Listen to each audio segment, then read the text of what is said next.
কেউ যদি বন্ধ করে দেয়, উলামায়ে কেরামের সঙ্গে চলা কেউ যদি বন্ধ করে দেয়, মাদ্রাসা মসজিদকে হৃদয় দিয়ে ভালোবাসা কেউ যদি বন্ধ করে দেয়, খোদার কসম করে বলি এটা তো ওই লোকটার মতো হবে পানির ভিতরে ধাক্কা দেখে ভয়ের চোটে লঞ্চ থেকে পানির ভিতরে নেমে গেল নিজেরে বাঁচানোর জন্য।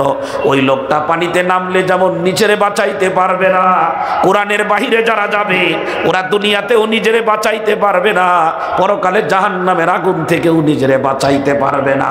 কিন্তু পানির ভিতরে ধাক্কা থাকতে পারে।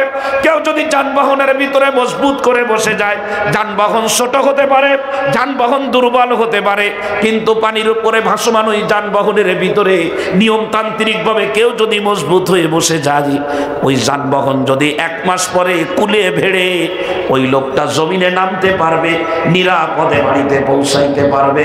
আজকে কাফের আর বেঈমান ইহুদি খ্রিস্টানরা পুরা দুনিয়া জুড়ে মুসলমানকে বিদায় করে দেওয়ার চক্রান্ত করতেছে, চতুর্দিকে ধাক্কা চলতেছে। এই ধাক্কার ভিতরে আমি যদি কোরআনে কারিম আমার কণ্ঠে চালু রাখতে পারি, এ কোরআন আমার সঙ্গে বেঈমানি করবে না, এ কোরআন আমাকে জান্নাত পর্যন্ত পৌঁছায় দিবে। নিজে তৈরি করে বলার কোনো যোগ্যতা নাই। বর্তমান সময়ে আমরা কোন দিকে দৌড়াচ্ছি আমার তো বুঝে আসতেছে না। ইহুদি খ্রিস্টান আমাদের দিকে ধেয়ে আসতেছে, আর আমরা মসজিদ থেকে দৌড়ায় কোন দিকে যাচ্ছি? মাদ্রাসা বাদ দিয়ে আমরা কোন দিকে যাব? উলামায়ে কেরাম নায়েবে নবী যাদেরকে বলা হয়, উলামায়ে কেরামকে বাদ দিয়ে উলামায়ে কেরামের পিছন ছেড়ে আমরা কোন দিকে যাব? কোরআনে কারিম যার ভিতরে আমার প্রাণ, গাড়িতে যেমন চলতে গেলে তেল লাগে, মানুষের হায়াতে জিন্দেগি সচল থাকতে গেলে কোরআনে কারিমের দরকার হয়। সেই কোরআনে কারিম আমি হাতছাড়া করেছি, আমার ঘরে নাই, আমার কণ্ঠে নাই, আমার হাতের ভিতরে নাই, আমার জবানের ভিতরে নাই, আমার 3.5 হাত বডির ভিতরে নাই, আমার ব্যবসা বাণিজ্যে নাই, আমার রাজনীতিতে নাই, আমার ঘর সংসারে নাই, কোনো জায়গার মধ্যে কোরআন আর হাদিস নাই। আমি কি মনে করেছি যে আল্লাহকে বাদ দিয়ে ভিন্ন দিকে গেলে আমার জন্য কল্যাণ হবে? এটা কি আমি মনে করেছি? যদি মনে করে থাকে কোনো মুসলমান, তার সঙ্গে আমার এই হৃদয় নিংড়ানো দাবি থাকবে, হাদিস তাকে শোনাচ্ছে। ইহফাজিল্লাহ, নবীজি বলেছেন, ও মুয়াজ, তুমি আল্লাহর বিধানগুলি, আল্লাহ পাক যে বিধানগুলি দিয়েছে ওই বিধানগুলিকে তুমি, তোমার উপরে যে বিধানগুলি এসেছে ওই বিধানগুলিকে তুমি যথাযথভাবে হেফাজত করো, তার মানে মেনে চলো। যদি তোমার সাহায্যের দরকার হয় আল্লাহর কাছে চাও, যদি তোমার কোনো অসুবিধার কথা বলার থাকে আল্লাহর কাছে বলো, যদি রাত জাগা লাগে তো আল্লাহর জন্য জাগো। লম্বা করে নবীজি হযরতে মুয়াজকে বলার পরে নবীজি বলতেছেন হযরতে মুয়াজকে, মুয়াজ, আল্লাহর বিধানের হেফাজত করতে গেলে, আল্লাহর বিধান মানতে গেলে, কোরআন আর হাদিস অনুযায়ী চলতে গেলে, ইসলাম আর মুসলিম হয়ে নিজে দুনিয়ায় থাকতে গেলে হাজার হাজার অসুবিধার মুখোমুখি তোমার হওয়া লাগবে। নবীরা হয়েছেন, তোমাদেরও হওয়া লাগবে। কিন্তু শুনে রাখো, আমি নবী মুহাম্মদ তোমাকে বলে দিয়ে যাচ্ছি, লাবিজি তামাউ, পৃথিবীর সব মানুষ যদি এক হয়ে যায়, আলা ইয়াদুররুক, তোমার কোনো ক্ষতি করবে, আর রব্বে কারীম যদি তোমার উপরে সন্তুষ্ট থাকেন, তিনি যদি তোমাকে ক্ষতি করতে না চান, পৃথিবীর মানুষের চেষ্টা ব্যর্থ হবে, মানুষ তোমার কোনো ক্ষতি করতে পারবে না। এই ঘোষণাকার বলেন, এই ঘোষণাকার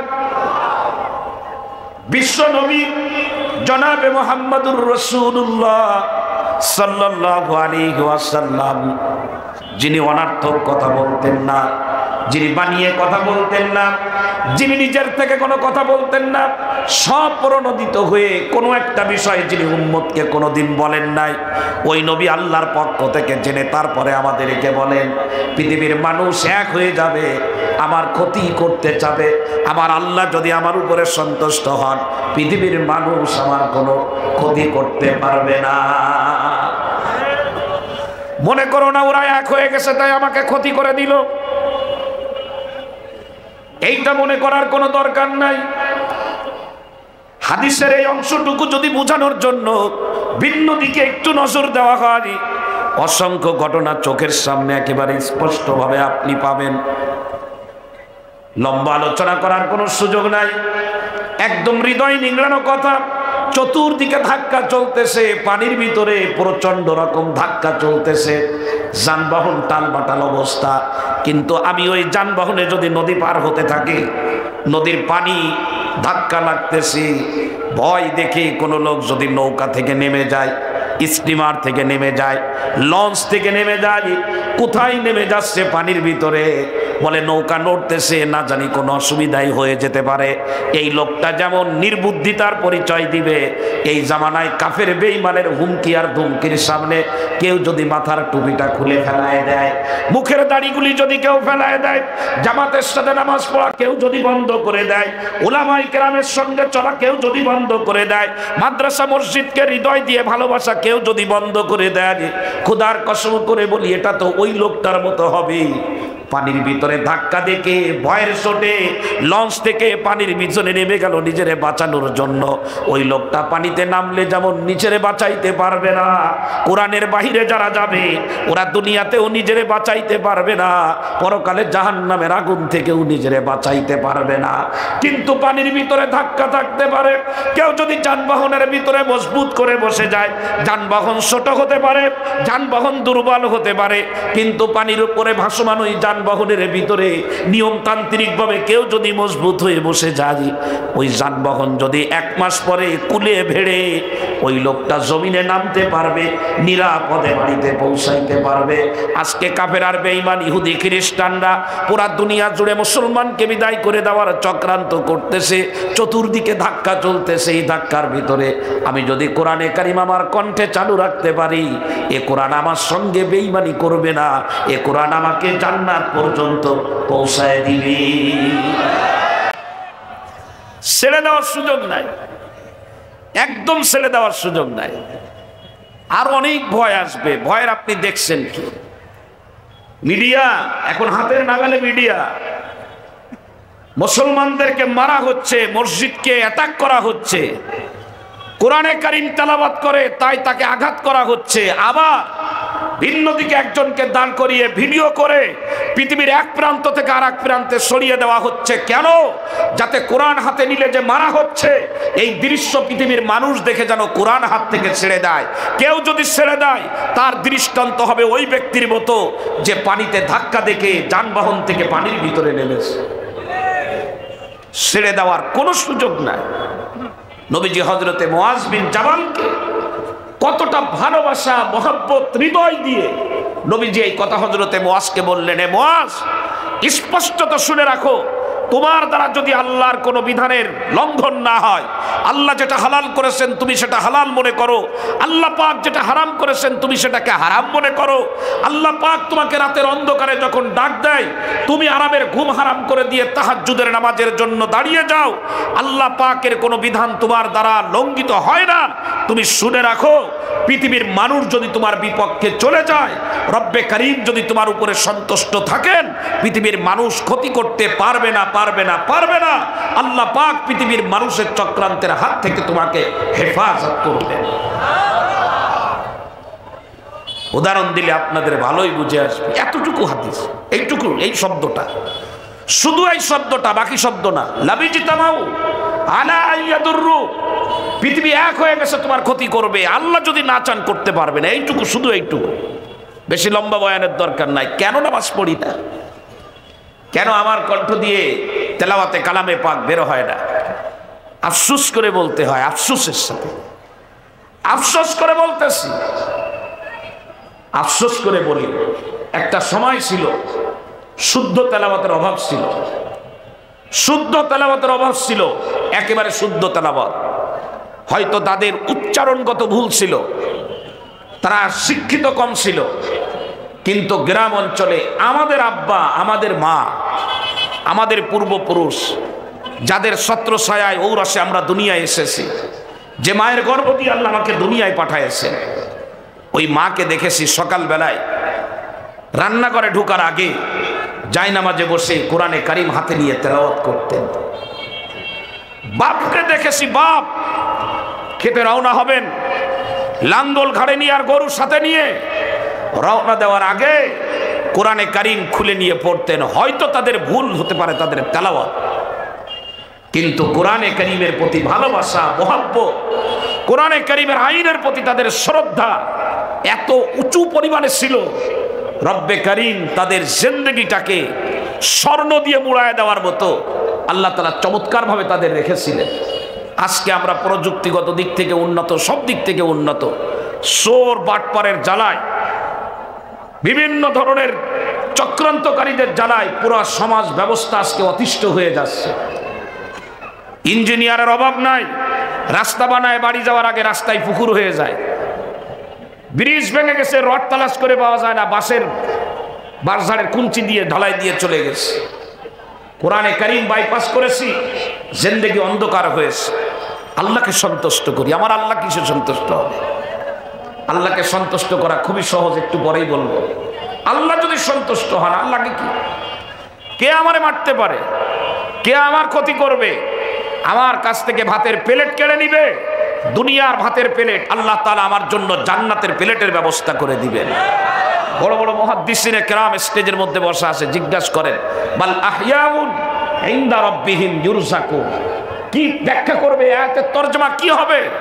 তোমরা তাদেরকে মৃত মনে করো না যে তাদের লস হয়ে গেছে, ওরা দুনিয়া থেকে বিদায় হয়েছে আল্লাহকে সন্তুষ্ট করার জন্য। রব্বে কারীম তাদেরকে পরকালীন ওই জীবন জান্নাতি খাবার আল্লাহ তাআলা তাদেরকে খাওয়াচ্ছে। হযরত ইব্রাহিম আলাইহিস সালাম, কত চমৎকার মুসলিম শরীফের হাদিস। আব্বাও বিপক্ষে, মাও বিপক্ষে, আপনজন যারা আছে সবাই বিপক্ষে, রাষ্ট্রযন্ত্র বিপক্ষে, রাষ্ট্র ক্ষমতা বিপক্ষে, প্রভাবশালীরাও বিপক্ষে, সবাই বিপক্ষে ইব্রাহিমের। অন্যায় একটাই, কি সেই অন্যায়? অন্যায় হলো ইব্রাহিমের কণ্ঠে উচ্চারিত হয় কুল কায়নাতের মালিক হলেন একজন, তার নাম কি? জোরে বলেন, বলেন আমার আল্লাহ। এর বাইরে ইব্রাহিমের আর কোনো অন্যায় নাই। ইব্রাহিম পরকিয়া করে নাই, ইব্রাহিম কারো জায়গা জমি দখল করে নাই। ইব্রাহিম আলাইহিস সালামের অন্যায়, ইব্রাহিম আলাইহিস সালাম লা ইলাহা ইল্লাল্লাহ এই ঘোষণা দেন, এই ঘোষণায় বিশ্বাস যে এই মাথা নত হবে কেবল আল্লাহর শব্দে, এই কণ্ঠ দিয়ে প্রশংসা কেবল আল্লাহর বের হবে, আমি আমার জীবনের নীতিমালা কেবল আল্লাহর থেকে গ্রহণ করব, এইটা অন্যায়। অন্য কোনো অন্যায় ছিল না। আপনারা আজকে অনেকে বলেন ওই হুজুর বিপদে পড়ছে, হুজুরের অন্যায় আছে। ওলামায়ে কেরামের কোনো অন্যায় নাই। ওলামায়ে কেরাম চুরি করে না, ওলামায়ে কেরাম কাউকে হত্যা করে নাই, ওলামায়ে কেরাম রাষ্ট্র ক্ষমতা অবৈধভাবে দখল করার চক্রান্ত করে না। ওলামায়ে কেরামের একটাই অন্যায়, ওলামায়ে কেরাম কোরআনের বাণী মানুষকে শোনায়। ওরা জানে এই সমাজে কোরআনে কারীমের আইন যদি বাস্তবায়িত হয়, ইচ্ছা স্বাধীন মতো আমরা ভোগ বিলাসে লিপ্ত হতে পারবো না। আমাদের অর্থের হিসাব দেওয়া লাগবে। আমি রাস্তাঘাটে কোন মেয়ের সঙ্গে চলতেছি তারও হিসাব দেওয়া লাগবে। ওলামায়ে কেরামকে জন্য স্তব্ধ করে দিতে চায়। ওলামায়ে কেরাম কথা না বলতে পারে, ওলামায়ে কেরাম কথা বলতে না পারে। ওলামায়ে কেরামের আর কি অন্যায়?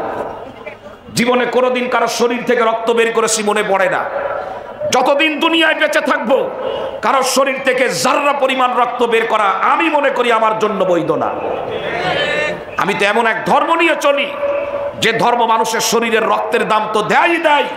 গর্তের একটা পিপিলিকা, ওই পিপিলিকাও যদি অন্যায়ভাবে হত্যা করা হয়, কেউ যদি মারে, আমার ধর্ম বলে কিয়ামতের ময়দানে তার জন্য জবাবদিহিতার মুখোমুখি হতে হবে। সে ধর্মে মানুষ মারার কোনো শিক্ষা নাই, সে ধর্মে মানুষ মারার কোনো শিক্ষা নাই। মুসলমান ভাইরা, ইব্রাহিম আলাইহিস সালামের কোনো অন্যায় ছিল না। আজকে যারা কথায় কথায় চায়ের দোকানে বলে উলামায়ে কেরামের আলেমদের অন্যায় আছে, কি অন্যায় আছে? আলেমদের এটাই অন্যায় যে উলামায়ে কেরাম আপনার আব্বা আর মা দুইজনের মধ্যে বৈধভাবে বিবাহ পড়ায় দিয়েছিল, এটাই আলেমদের অন্যায়। উলামায়ে কেরামের অন্যায়, উলামায়ে কেরাম এখনো পর্যন্ত সাধারণ মানুষ মারা গেলে সুন্নাত তরিকায় দাফন কাফনে শরীক হয়, এটাই উলামায়ে কেরামের অন্যায়। উলামায়ে কেরামের অন্যায় আর কোনো অন্যায় নাই, দেখাইতে পারবে না। চোরের লিস্ট আছে, ডাকাতের লিস্ট আছে, হত্যাকারী রাহাজানির লিস্ট আছে, রাষ্ট্র বিরোধী কর্মকাণ্ডের সঙ্গে একেবারে সুস্পষ্টভাবে জড়িত এমন মানুষেরও লিস্ট আছে। তালাশ করলে হাজারবার তালাশ করবেন, 100 পাওয়ারের 1000 পাওয়ারের চশমা চোখি দিয়ে উলামায়ে কেরামের নাম তালাশ করে পাওয়া যাবে না। উলামায়ে কেরামের আর কোনো অন্যায় নাই। আপনি যতই বলেন অন্যায় নাই, খুঁটিনাটি আপনার সঙ্গে ব্যক্তিগত সমস্যা আমার থাকতেই পারে, সে সমস্যা দুনিয়াতে নবী ছাড়া নবীদের পরে সবার ভিতরে ছিল।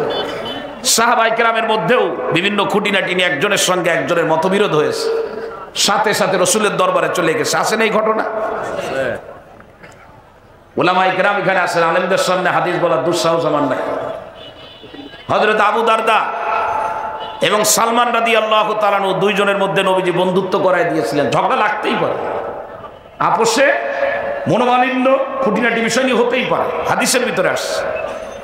দুইজনের মধ্যে বন্ধুত্ব করায় দিয়েছিলেন নবীজি। হযরতে সালমান ফারসি রাদিয়াল্লাহু তাআলা আনহু আবু দারদার বাড়িতে গেছে বেড়াইতে। আবু দারদা বাড়ি নাই, আবু দারদা বাড়ি নাই, কোথায় গেছে? ঘর থেকে জানানো হলো মরুভূমিতে কাজে গেছে। আসবে কখন? বিকাল হলে আসবে, সন্ধ্যা হলে আসবে। বিকাল নাগাদ বাড়িতে আসছেন, দোস্ত বাড়িতে চলে আসছে। দোস্ত বাড়িতে এসে আগন্তুক দোস্তের সামনে খাবার পেশ করে দিচ্ছে। ব্যাস, আলহামদুলিল্লাহ, দোস্ত এখন খাবে। কিন্তু বাড়িওয়ালা দোস্ত হযরত আবু দারদা রাদিয়াল্লাহু তাআলা উনি তো খাবার খাচ্ছেন না। আরে দোস্ত তুমি খাও না কেন? বলে আমি রোজা। ভালো কথা, মেনে নিলাম, অসুবিধা নাই, নফল রোজা তো রাখতেই পারে। রাত হলো, এশার নামাজ পড়লেন, বন্ধুরে খাওয়ালেন। আবু দারদা হযরতে সালমান রাদিয়াল্লাহু তাআলাকে খাওয়ালেন। খাওয়ানোর পরে শোয়ার জায়গা করে দিলেন। দোস্তরে জিজ্ঞেস করতেছে, দোস্ত আমি ঘুমাবো, তুমি ঘুমাবো না? বলে না, আমি নামাজে যাই। এই রে আজীব ব্যাপার, সারাদিন রোজা, সারা রাত আবার নামাজ, এ তো ভালোই একটা সিস্টেম পেয়েছে। তো দোস্ত ধরে এনে সালমান হযরত আবু দারদাকে ধরে এনে বলে, যাও স্ত্রীর কাছে যাও, ঘরে যাও, ঘুমাও। তো দুজন মোটে কোনোভাবেই মেনে নিচ্ছে না। হাদিস লম্বা হাদিস, তিরমিজি শরীফের 2য় খণ্ডের ভিতরে আসছে। আল্লাহু আকবার। লাস্ট কয়েকবার করার পরেও, আনার পরেও আবার যখন নামাজে গেছে, দুইজনকে ধরছে। হযরতে সালমান রাদিয়াল্লাহু তাআলা আনহু আবু দারদাকে বলছে, আবু দারদা তুমি তো কেবলমাত্র আল্লাহর হক আদায় করতেছো, কিন্তু তোমার কি জানা নাই আল্লাহর যেমন তোমার উপরে হক আছে, ওয়ালি নাফসিকা আলাইকা হক, তোমার নিজেরও তোমার উপরে হক আছে, ওয়ালি আহলিকা আলাইকা হক, আর তোমার পরিবারেরও তোমার উপরে হক আছে, স্ত্রীর হক আছে, চোখের হক আছে। তুমি তো আর কারোর হক আদায় করো না, শুধু একজনের হক আদায় করো। দুজনের মধ্যে টক্কর লেগে গেছে, বাদাবাদি হয়ে গেছে। আবু দারদা এটা সহজে মেনে নিতে পারতেছে না। আরে সালমান আইসে বেড়াইতে, নতুন কি মাসলা দেওয়া শুরু করছে, আবার আমার নিজের হক আছে, স্ত্রীর হক আছে, আমি রোজা রাখবো, রাতের বেলা ইবাদত করবো, কি আবার নতুন করে মাসলা শুনাই? উলামায়ে কেরাম এখানে আসছেন, বাদাবাদি হয়ে গেছে। বাদাবাদি না হইলে তো আর বিচারকের কাছে যায় না। দুইজন বাদাবাদি করে সকালবেলায় বিশ্বনবী জনাবে মুহাম্মদুর রাসূলুল্লাহ দরবারে চলে গেছে। নবীজি দুইজনের কাছ থেকে পুরা বর্ণনা শুনছেন। শোনার পরে ফয়সালা দিয়েছেন, সাদাকা সালমান, আবু দারদা তুমি শুনে রাখো, তুমি যেভাবে চলতেছিলে সেটা ঠিক ছিল না, বরং সালমান যেটা বলেছে সেটাই হলো ঠিক। এটা আপোষে আমাদের থাকতে পারে, কিন্তু উলামায়ে কেরাম এমন কিছু করে নাই যে তার থেকে দূরে চলে যেতে হয়, কোরআনে কারীমকে প্রত্যাখ্যান করতে হয়, এমন নাই, করে নাই, কাছেই থাকা। হযরত ইব্রাহিম আলাইহিস সালামের আর কোনো অন্যায় নাই। আমি বহুত খুঁজেছি যে আর কোনো অন্যায় ছিল কিনা, ঘুরে ফিরে একটাই অন্যায়, ইব্রাহিম সূর্যের সামনে মাথা নত করে না, চন্দ্রের সামনে করে না, তারকারাজির সামনে করে না, এমনকি পিতা হাত দিয়ে যে মূর্তি বানায়, পিতা ওই মূর্তির সামনে মাথা নত করে, ইব্রাহিম মাথা নত করে না। ইব্রাহিম বলেন, ইন্নী ওয়াজ্জাহতু ওয়াজহিয়া লিল্লাযী ফাতারাস সামাওয়াতি ওয়াল আরদ, আমি আমার চেহারাকে আসমান এবং জমিন যিনি বানিয়েছেন ওই রবের দিকে ফিরাইয়ে দিলাম। এটাই অন্যায়, আর কোনো অন্যায় ছিল না।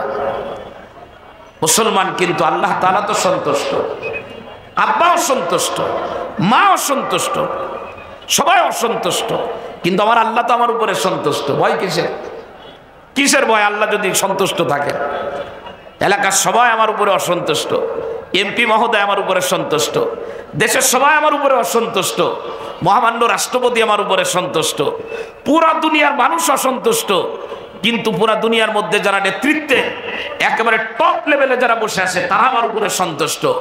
কেমন মনে হয় নিজের কাছে?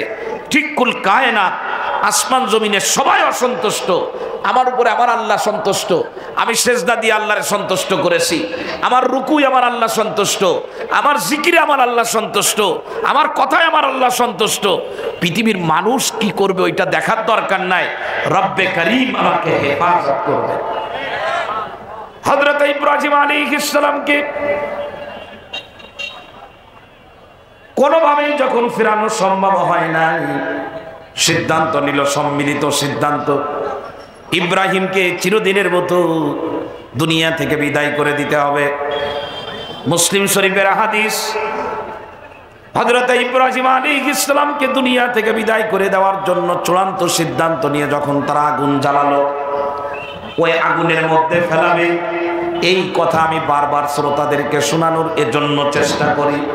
নিজের কথা বলি না, আমার কোনো দল নাই যে দলের কথা বলবো, আমার দল হলো আল্লাহর কালাম আর রসুলের হাদিস। সেই কথাগুলি বারবার বলার চেষ্টা করি। হযরত ইব্রাহিম আলাইহিস সালামকে যখন চরখার মধ্যে বেঁধেছে আগুনে ফেলাবে, চরখা ঘোরানো শুরু হয়ে গেল। কানা আখিরা কওলি ইব্রাহিম হিনা উলকিয়া ফিন্নার। হযরত ইব্রাহিম আলাইহিস সালামের কণ্ঠ দিয়ে যে শব্দ উচ্চারিত হয়েছিল, সেই শব্দ তো হলো রব্বে করিমের প্রেমের শব্দ, আল্লাহ পাগল হওয়া শব্দ। হযরত ইব্রাহিম আলাইহিস সালাম বলেছিলেন, নমরুদ তুমি শুনে রাখো, আগুন জ্বালায়ছো আমারে তুমি শেষ করে দিবে। আব্বা আপনি শুনে রাখেন, মা আপনি শুনে রাখেন, আমার বিপক্ষে আপনারা চলে গেছেন, আমার আগুনের মধ্যে ফেলাবেন।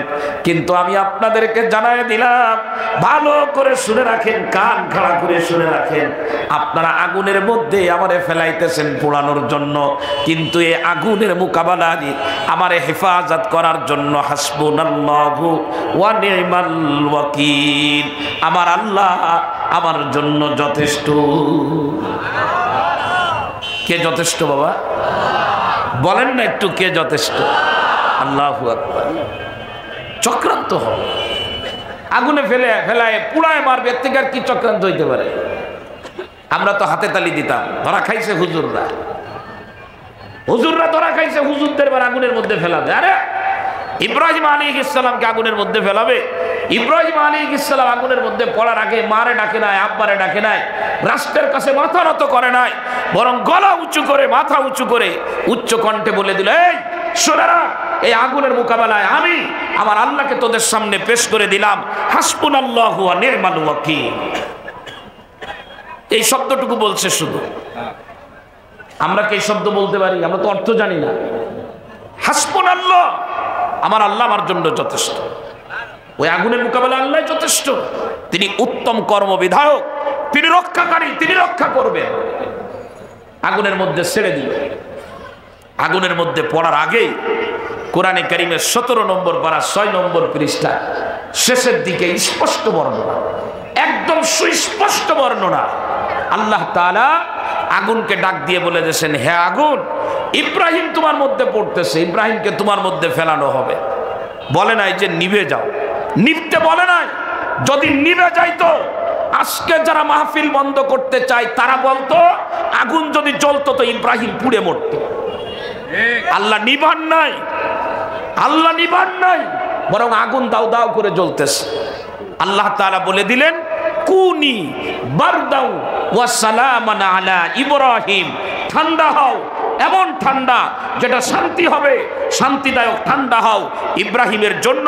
আগুন দাও দাও করে জ্বলতেছে, আগুনের মধ্যে জ্বালানোর ক্ষমতাও আছে, আগুন সবাইরে জ্বালাইতে পারে, কিন্তু ইব্রাহিমের জন্য বাহ্যিকভাবে যেটাকে আমরা আগুন দেখতেছি, সেই আগুনকে আল্লাহ তাআলা শান্তিদায়ক ঠান্ডা ফুলের বাগান আল্লাহ তাআলা বানায় দিয়েছে। কিন্তু সমস্যা হলো ওই আল্লাহ এখন আর নাই,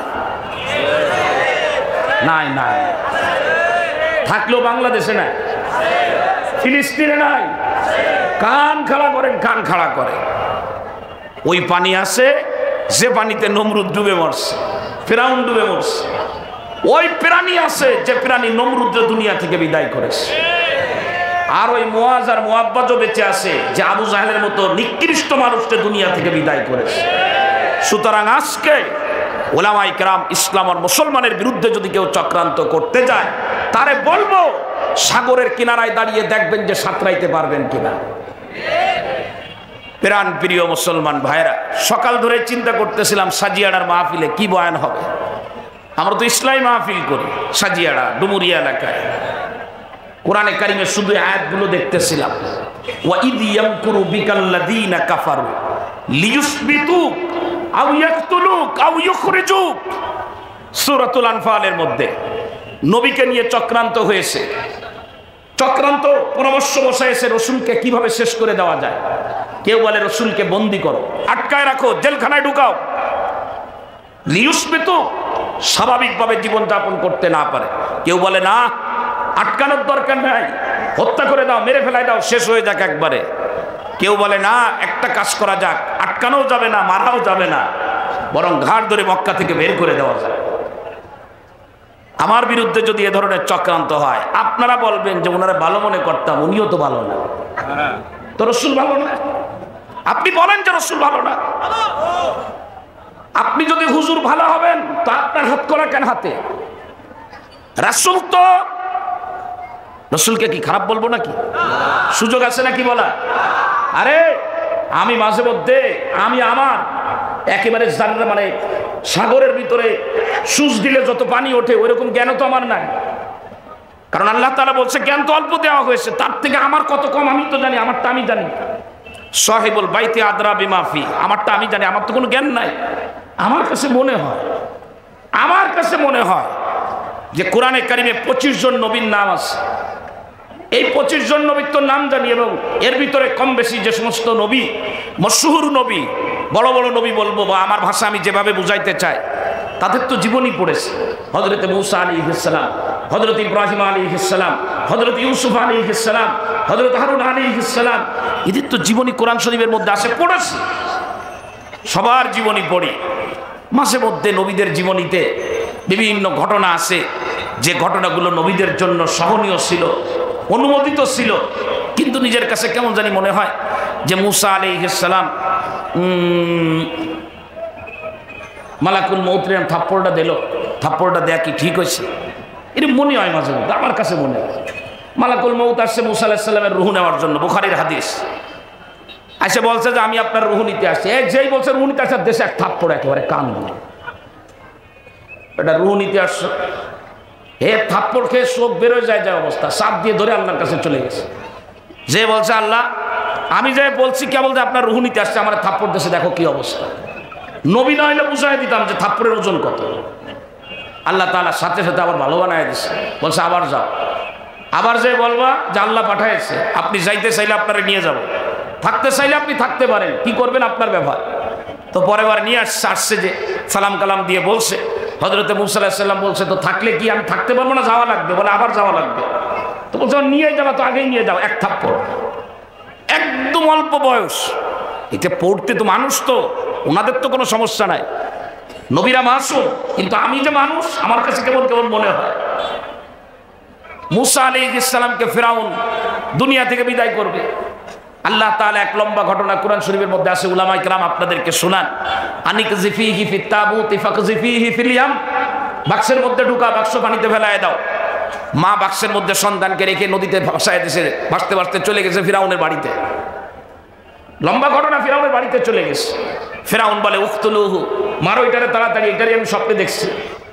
সাথে সাথে বিবি বাধা দিছে, লা তাকতুলুহু, মারার দরকার নাই, মারার দরকার নাই। বলে কি করবা না, আমি এটা রেখে দিয়ে কি করবা?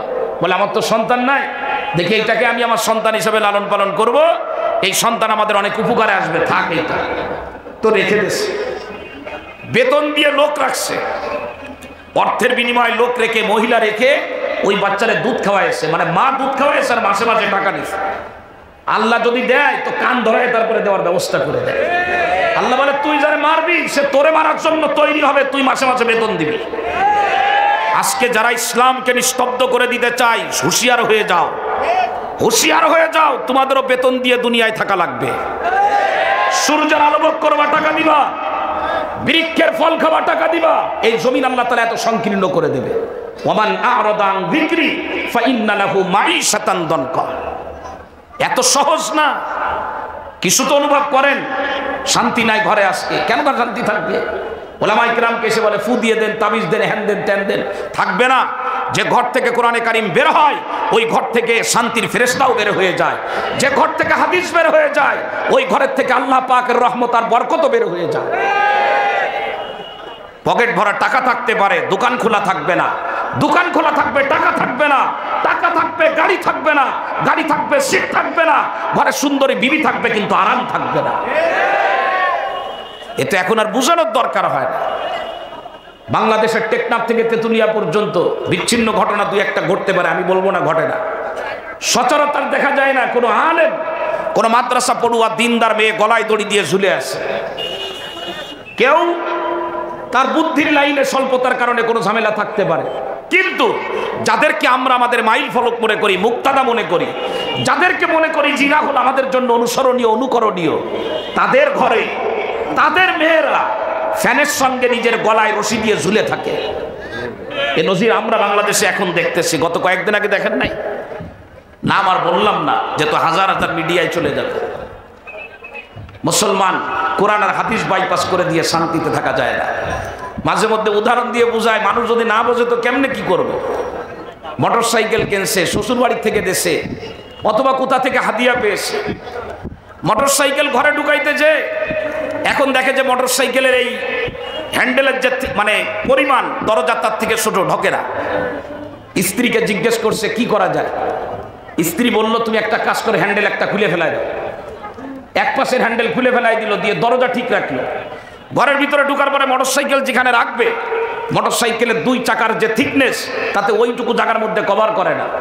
স্ত্রীকে জিজ্ঞেস করলো তুমি তো রাশিয়াতে পড়াশোনা করছো, কি করা যায়? বলে সামনে চাকা খুলে ফেলাই দাও। সামনে চাকাও খুলে ফেলাই দিয়ে রাখার চাকা করলো। এই মোটরসাইকেল আপনি চড়ে আর বাজারে যাইতে পারবেন না, এই মোটরসাইকেল আপনার ঘাড়ের উপরে চড়ে বাজারে যাবে।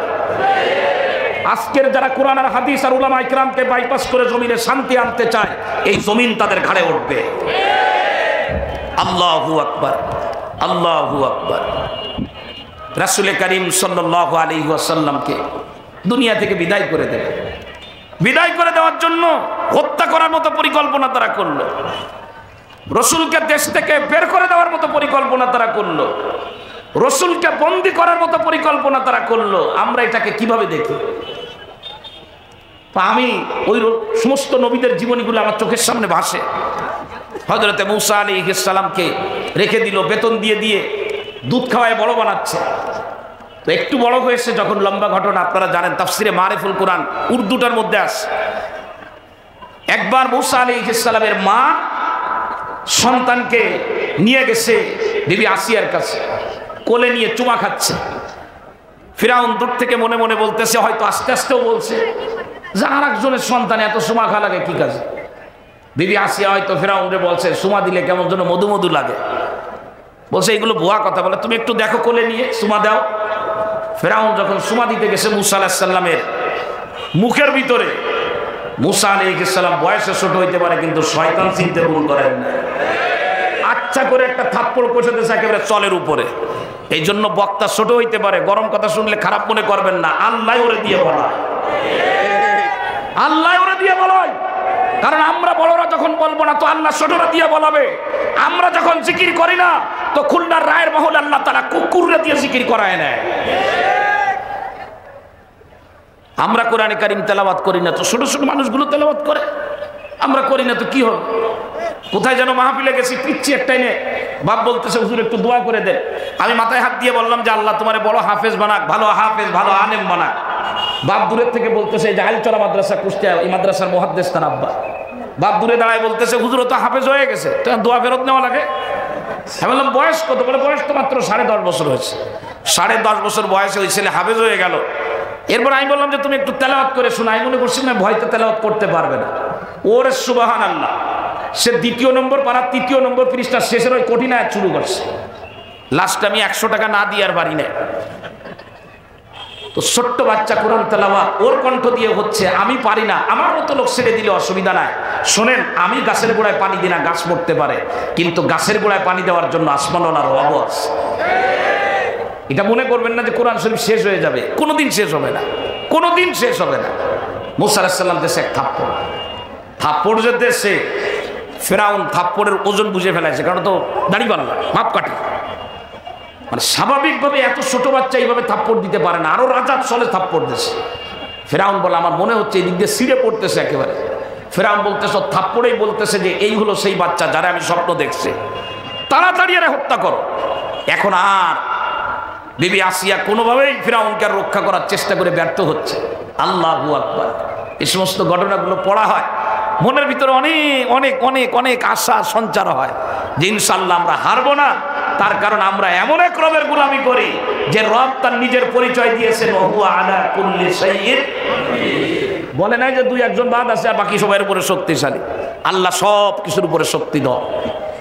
যে আমারে মারতে চায় তারে নিয়ন্ত্রণ করে কে? জোরে বলেন কে? তো লম্বা ঘটনা, এগুলো বলতে গেলে আমার মূল কথা ছুটে যাবে। বিবি আসিয়া বলছে বুঝে থাপ্পড় দেয় নাই, তুমি যে বাচ্চা এটা জানলে কি থাপ্পড় দিত? ও বুঝে দেয় নাই। ছোট বাচ্চারা বাপের কোলে উঠে দাড়ি ধরে টানে থাপ্পড় দেয়। বলছে না, সে থাপ্পড়ের ওজন আর এই থাপ্পড়ের ওজন একরকম না। তো এখন কিভাবে কি করবে? দুজনের মধ্যে তর্কাতর্কি লেগে গেছে। বিবি আসিয়া বলছে যে ওর সামনে স্বর্ণ রাখো আর আগুন রাখো, দেখবা যে ও স্বর্ণ বাদ দিয়ে আগুন ধরবে। তাফসীরের কিতাবে আসছে এক পাত্রে স্বর্ণ আর এক পাত্রে আগুন রাখা হয়েছিল। মুসা আলাইহিস সালামকে ছেড়ে দেওয়া হয়েছিল। বিবি আসিয়া দাঁড়ানো, ফেরাউনের বাহিনী দাঁড়ানো, জালেম আর অত্যাচারীরা দাঁড়িয়েছিল যারা নির্বিচারে বাচ্চাদেরকে হত্যা করেছে। ওরা দেখতেছে যদি স্বর্ণে হাত দেয় এর বিদায় করে দেব দুনিয়া থেকে। তাফসীরের কিতাবে দুই রকম বর্ণনা আছে। এক বর্ণনা হলো হযরতে মুসা আলাইহিস সালাম স্বর্ণের পাত্রে হাত দেন নাই, বরং সরাসরি আগুনের ভিতরে, যেহেতু আপনার উজ্জ্বলতা বেশি ছিল, আগুনকে তিনি মনে করেছে এটাই আমার জন্য ভালো, ওই আগুন ধরে তিনি মুখে দিয়েছিলেন। আর এক বর্ণনা আসছে না, উনি স্বর্ণ ধরতে যাচ্ছিলেন। বিবি আসিয়া তখন আল্লাহরে বলে আল্লাহ বাচ্চাও। আল্লাহ তাআলা মানুষের দৃষ্টির বাহিরে যারা চলে সেই ফেরেশতাদেরকে আল্লাহ তাআলা পাঠায় দিলেন, হাত ঘুরায় আগুনের পাত্রে দিল। এই আগুন মুখে দেওয়ার কারণে জিহ্বার ভিতরে একটু সমস্যা হয়ে যায়, কথা পরিষ্কার বলতে পারতেন না।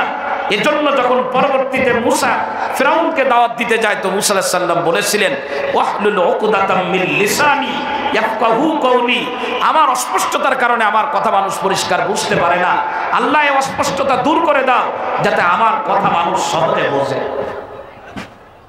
এবং তিনি বলেছিলেন আমি একা পারবো কিনা জানি না, আমার ভাইরে আমার সাথে দিয়ে দেন, হুয়া আফসাহু মিন্নি, ও আমার থেকে ভালো স্পষ্ট কথা বলতে পারে। কয়টা থাপ্পড় হইল? কথা বলেন। একটা বলেছি বুখারীর থাপ্পড়, আর একটা বললাম মারিফুল কোরআনের তাফসীরের কিতাবের থাপ্পড়, আর একটা থাপ্পড় তো স্বয়ং কোরআন শরীফের আয়াতের মধ্যেই আসছে। দুই যুবক মারামারি করতেছে, একজন হলো নিজের বংশের আর একজন ফিরাউনের বংশের।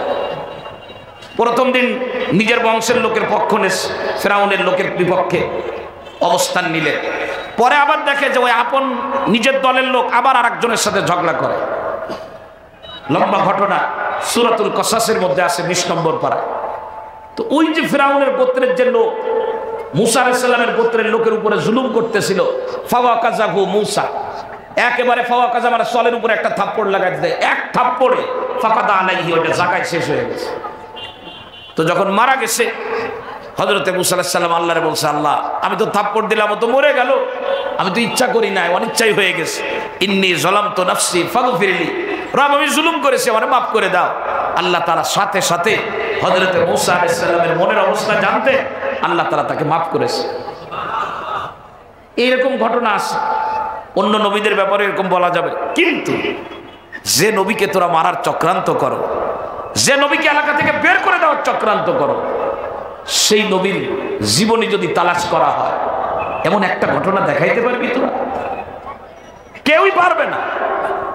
এজন্য তো আল্লাহ তাআলা বলেছেন ওয়া ইন্নাকা লাআলা খুলুকিন আযীম, হে নবী আপনার চরিত্র হলো সুমহান চরিত্র। আযীম লিখে শেষ করা যাবে না, মেপে বলা যাবে না, কোনো খাতার কলম দিয়ে বহিঃপ্রকাশ ঘটানো যাবে না।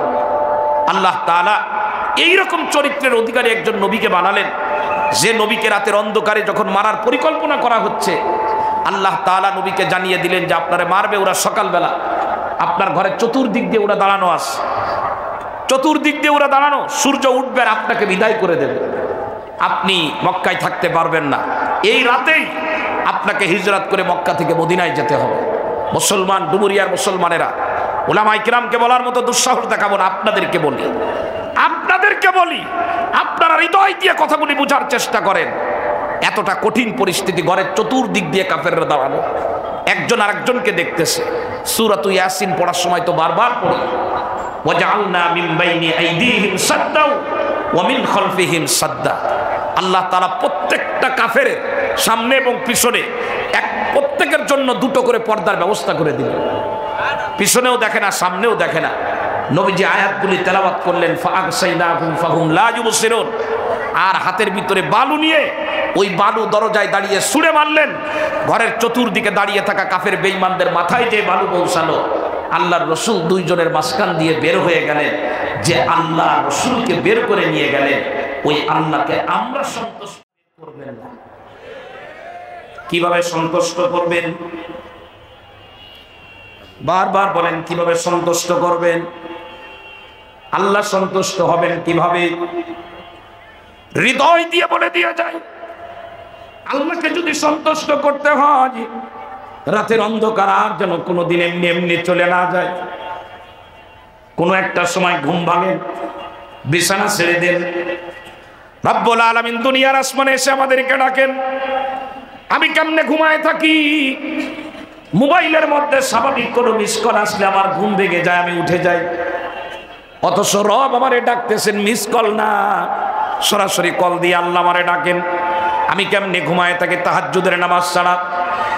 এজন্য হাত পা ধরে বলবো, অভ্যাস করেন, নিজের মধ্যে নিয়ে আসেন। আজ থেকে আমি আল্লাহর সঙ্গে সম্পর্ক গভীর করার জন্য, রব্বে কারীমকে সন্তুষ্ট করার জন্য রাত তাহাজ্জুদ ছাড়া যাইতে দেব না। 80 বছর আমার জিন্দেগি হয়ে গেছে, আমি এখনো পর্যন্ত কালামে পাকে তেলাওয়াত করতে পারি না। আমার রব কালামে পাক তেলাওয়াতকারীর উপরে বড় সন্তুষ্ট হন। আজকে ওয়াদা করব, আমি কালামে পাকের শুদ্ধ তেলাওয়াতকারী হয়ে যাব। এই জমিনের ভিতরে মানুষ লিডারদের প্রশংসা করে, লিডারদের নাম নিয়ে স্লোগান দেয়। উহুদের ময়দানের ঘটনা সাক্ষী বলতে গেলে লম্বা সময় লাগবে। কাফেররা যুদ্ধের ময়দানে যখন একটা পর্যায়ে কাফেররা বুঝতেছিল আমরা বিজয়ী হয়ে গেছি, কাফেররা তখন বলতেছে, জোরসে বলো হুবাল, জোরসে বলো হুবাল। দুনিয়ার মুসলমানেরা কিন্তু মুসলমান সেদিনকে বিপর্যস্ত অবস্থায় ছিল, জীবন নিয়ে কেউ মদিনায় ফিরতে পারবে কিনা এই ধরনের পরিস্থিতির মুখোমুখি যখন হয়ে গেছে, সাহাবায়ে কেরাম তখন ওই উহুদের ময়দানে ওরা বলেছে, বারবার হুবাল হুবাল বলে চিৎকার করেছে। সাহাবায়ে কেরাম মুসলমান হিসাবে এই কথা তো চিৎকার দিয়ে বলেছে, বলো নারায়ে তাকবীর, আল্লাহু আকবার, উঁচু করে বলে আল্লাহু আকবার। ওরা বলেছে আমাদের জন্য উজ্জা আছে, তোমাদের কোনো উজ্জা নাই, তোমাদের কে রক্ষা করবে? সাহাবায়ে কেরাম উহুদের ময়দানে বলেছেন, এ কাফের বেঈমানেরা, তোরা শুনে রাখ, তোদের হাতে অস্ত্র থাকতে পারে, আমরা বিপর্যস্ত অবস্থার মধ্যে পড়তে পারি, কিন্তু আমাদের রক্ষা করার জন্য একজন আছেন, তার নাম কি? জোরে বলি, আমার তো আল্লাহ আছে। নারায়ে তাকবীর স্লোগান তো বিদায় হয়ে গেছে। আগে মাঝে মধ্যে শোনা যাইতো নারায়ে তাকবীর, এখন ওয়াজের আগেই বক্তারা বলে দিয়েছে নারায়ে তাকবীর বলা যাবে। আরে নারায়ে তাকবীর, আল্লাহু আকবার, নারায়ে তাকবীর, জোরে বলো, জোরে বলো, আল্লাহ বলো। মুসলমান তো তার কণ্ঠ দিয়ে বলবে আল্লাহু আকবার। যতবার মুসলমান বলে আল্লাহু আকবার, মুসলমানকে আল্লাহ তাআলা জমিন থেকে উঁচু করতে করতে আরশে আজিম পর্যন্ত উঠায়। কোন রাজনীতি যদি বলে আল্লাহু আকবার বলা যাবে না, বাদ দিয়ে দেন, বাদ দিয়ে দেন। ওই কাপড়, যে কাপড় পরনে থাকলে নবীকে নবী বলা যায় না, সে কাপড় খুলতে কিন্তু আব্দুল উজ্জা, আব্দুল্লাহ জুলবেজাদাইন একটু দেরি করে নাই। চাচা বলেছে, শোনো, নবী মুহাম্মদকে যদি নবী মেনে নাও, তোমার পিতার অবর্তমানে আমি তোমাকে সম্পদ দিয়েছি, ফেরত দিতে হবে। সব সম্পদ ফেরত দিয়ে দিয়েছেন। চাচা বলেছে, শুনে রাখো, শুধু সম্পদ দিলে হবে না, পরনের কাপড় আমার দেওয়া কাপড়ও খুলে দিতে হবে। আব্দুল্লাহ জুলবেজাদাইনের মতো হয়ে যায়, কণ্ঠ উঁচু করে বলে দিই, আমার নবী মুহাম্মদুর রাসূলুল্লাহ, আমার স্লোগান নারায়ে তাকবীর, আল্লাহু আকবার, আমার চলার বিধান হলো কোরআনে কারীম। পরনের কাপড় দরকার হলে সেটাও খুলে দিতে পারবো, সেটাও খুলে দিতে পারবো, কোনো চিন্তা নাই। কি করব? এমনি তো খুলে যাবে, নিঃশ্বাস বন্ধ হবে, চোখে চশমা থাকবে না, নিঃশ্বাস বন্ধ হবে, 1000 টাকা দিয়ে বানানো জামাও পরনে থাকবে না। নিঃশ্বাস বন্ধ হবে, আমার ঘর থেকে আমাকে বের করে দেওয়া হবে। নিঃশ্বাস বন্ধ হবে, আমাকে অন্ধকারে বাঁশবাগানে রাখা হবে। শুনে রাখো, জীবিত অবস্থায় কেউ যদি ইসলামের জন্য পরনের কাপড় খুলতে পারে, কবরে ঢুকতে দেরি, জান্নাতের পোশাক পাইতে দেরি হবে না। সূরাতুস সাদ নামে কোরআনে কারিমে এক সূরা 23 নম্বর পারায়, তাফসীর ইবনে কাসির 4th খণ্ড। এই 4th খণ্ড আমি নিজে পড়াইতে যে আমার চোখের সামনে প্রতি বছর যখন আসে, আমি ছাত্রদেরকে বলি এটা লিখে রাখো, আন্ডারলাইন করো, পারলে হাদিস তোমার খাতার মধ্যে উঠাও। নবী বলেছেন, আল্লাহকে সন্তুষ্ট করতে যে, আল্লাহকে রাজি খুশি করতে যে আমার কোনো উম্মত যদি জমিনের ভিতরে কোনো একটা জিনিস হাতছাড়া করে, যা হাতছাড়া করবে পরক্ষণে দুনিয়াতে আল্লাহ তাআলা তার থেকে শ্রেষ্ঠ জিনিস তাকে উপহার দিয়ে দেবে। লিখে রাখো, লিখে রাখো, লিখে রাখো, লিখে রাখো। চোখের সামনে সুন্দরী রমণী, এক রব্বে কারিমকে সন্তুষ্ট করার জন্য চোখ দিয়ে তাকাই নাই, রব্বে কারিম ওর থেকে 100 গুণ সুন্দরী রমণী আমার ঘরে আমার বিবির আকারে নিয়ে আসবেন। প্রাণ প্রিয় মুসলমান ভাইরা, এই কথাগুলো তো আবেগে আবেগে অনেক কথা বলে ফেলেছি, মূল কথায় চলে যায়। এজন্য দুনিয়াতে আমাদের টার্গেট হলো আমরা আল্লাহকে সন্তুষ্ট করব, আমাদের আর কোনো টার্গেট নাই, একদম কোনো টার্গেট নাই। কোরআনে কারীমের তেলাওয়াত বলেন, জিকির বলেন, লা ইলাহা ইল্লাল্লাহ বলেন, এই মাদ্রাসায় পড়ানো আলহামদুলিল্লাহ। মাঝে মধ্যে আমি আমাদের মাদ্রাসায় বলি যে আমাদের আসাতে যাই কেরাম, আমাদের যারা মুরব্বী, মাদ্রাসার মুহতামিম, শাইখুল হাদিস, কতটা মেধাবী তারা, তাদের মেধা কত প্রখর, তারা কত জটিল জটিল মাসআলাগুলোকে সহজভাবে উম্মতের সামনে পেশ করে দেয়, মানুষের সামনে। এই সমস্ত মুহতামিম, শাইখুল হাদিস, আসাতে যাই কেরাম, মসজিদের ইমাম, এরা যদি এই লাইন না ধরে আপনার আমার মতো আমরা যে লাইনে আছে ওই লাইন ধরতেন, আপনাদের একজনেরও নমিনেশন পাওয়া লাগতো না। এদের যে মেধা, উলামায়ে কেরামের যে মেধা। বহরডাঙ্গা মাদ্রাসার এক হুজুর আছেন, শাইখুল হাদিস আল্লামা আব্দুর রউফ দামাত বারাকাতুহুমুল আলিয়া, 100 বছরের কাছাকাছি বয়স হয়ে গেছে, এখনো পর্যন্ত চোখে দেখে বুখারী শরীফের 10 ছাত্রদেরকে দেয়। আপনি তো 35 কানা হয়ে বসে আছেন, 100-র কাছাকাছি বয়স, এখনো পর্যন্ত রাতের অন্ধকারে তাহাজ্জুদের নামাজ একদিন কামায় হয় না। ওই মানুষ যদি বাংলাদেশের রাষ্ট্রপতি হয়ে যেত, এ দেশ লাফাতাহনা আলাইহিম বারাকাতিম মিনাস সামাই ওয়াল আরদ, আসমান আর জমিনের বরকতের দরজা সব খুলে যেত। এই দেশের মধ্যে পানি আসে যখন, স্রোত চলে, নদীর পানিতে যেমন বন্যা হয়ে যায়, রব্বে কারিমের রহমত আর বরকতের বন্যা হয়ে যেত। প্রমাণ যদি আপনারা চান, দেশের নাম বলতে পারবো না, আমি দুঃখিত, আমি দেশের নাম বলবো না, আমি নাম বলা পছন্দ করি না। তবে বুদ্ধি থাকলে বুঝে নিয়েন নিজেরা। দীর্ঘ 20টা বছর ধরে তারা যুদ্ধ করেছে, এর আগেও তারা যুদ্ধ করেছে। যুদ্ধ বিধ্বস্ত একটা এলাকা, যে দেশের মানুষ যুদ্ধ করতে করতে নিজের আপনজনের নামও ভুলে গেছে, যাদের সকাল হয় বোমার আওয়াজে, ঘুমাইতে যায় রাত্রে আবার বোমার আওয়াজে, বিমানের আওয়াজ নিয়ে যারা কবরে ঢোকে, সেই দেশ থেকে তোরা পালিয়ে গেলি। যখন পালিয়ে গেছে, এই দেশের রেমিটেন্স পুরো অর্থ সম্পদকে তারা আটকায় দিল। ওরা মনে করেছে অর্থের অভাবে আমাদের কাছে এসে হাত পাতবে আর বলবে তোমাদের আইন আমরা বাস্তবায়ন করব কোরআনের আইন বাদ দিয়ে। বলেন না, এত সহজ না। এরকম শামসুল উলুম ছাজিয়ানা মাদ্রাসা শাইখুল হাদিসের মতো শাইখুল হাদিস, ওই দেশের ভিতরে মাথায় পাগড়ি বাঁধা, পকেটের ভিতরে মেসওয়াক, নামাজ রক্ত হলে জমিনের মধ্যে লুটে পড়ে। ওই মানুষগুলি যখন রাষ্ট্র ক্ষমতায় বসে, তোরা আমাদের টাকা আটকাইছিস, তোরা জানিস না 1 টাকা আটকাইলে কোটি